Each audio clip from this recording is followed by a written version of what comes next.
Hello and welcome to your in-depth weekly horoscope for week commencing the 26th of April for the Sun or the Ascendant. If you've yet to subscribe to my channel, I'd be delighted if you did so now. Please click or tap on the bell notification symbol. This means every time I launch a video, you will get a notification from YouTube.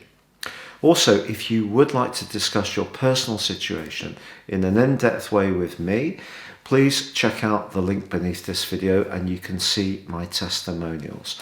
Or if you'd like to ascend above Zodiac sign horoscopes and embrace more serious astrology, you can do so in an affordable way with my reports. And also please see the link below. You can get a year's forecast and a character analysis and get 30% off.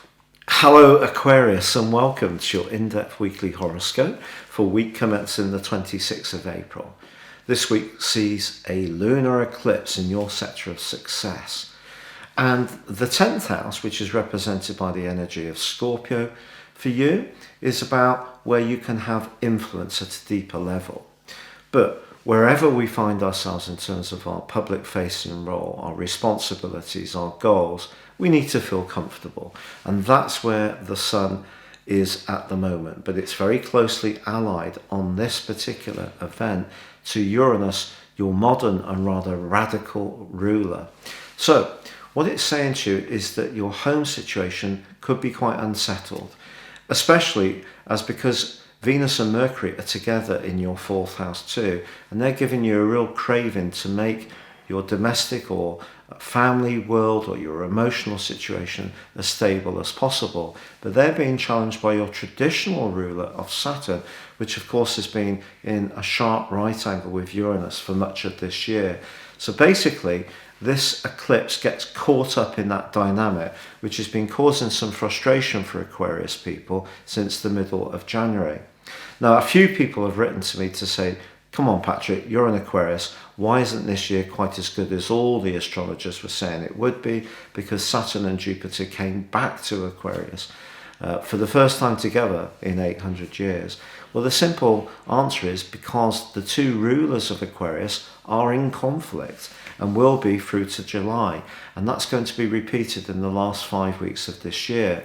And if you think about the world at large, we do want to reform some of our attitudes to resources, the planet, our attitudes to one another, and yet there are some parts of the old world that we don't want to give up. So that wider conflict that's going on is also going on within ourselves. So for you, I feel that it is around home and emotions and perhaps family affairs where there could be some frustrations, and in terms of your own personal energies, there has been some limitation because of Saturn. But Jupiter continues to be a fine influence and is this week continuing its semi-sextile with Pluto, the planet of change. So the things you've been working on deeply, perhaps behind the scenes over the last few years, they're still very valuable. And Saturn, in our own sign, what it does is just ask us to clear out the things which are not really essential. So even if there is some change going on, it's painful, there may be some tension with people that you were formerly close to, it's all about leading you in a new direction. And I think it is possible that on the back of this particular lunation that you can have a breakthrough, but it's just asking you to stay in touch with that part of you that likes to be a free spirit, likes to have a bit of physical space. Don't give up too much of the emotional side of something in order to gain something in the physical or material world.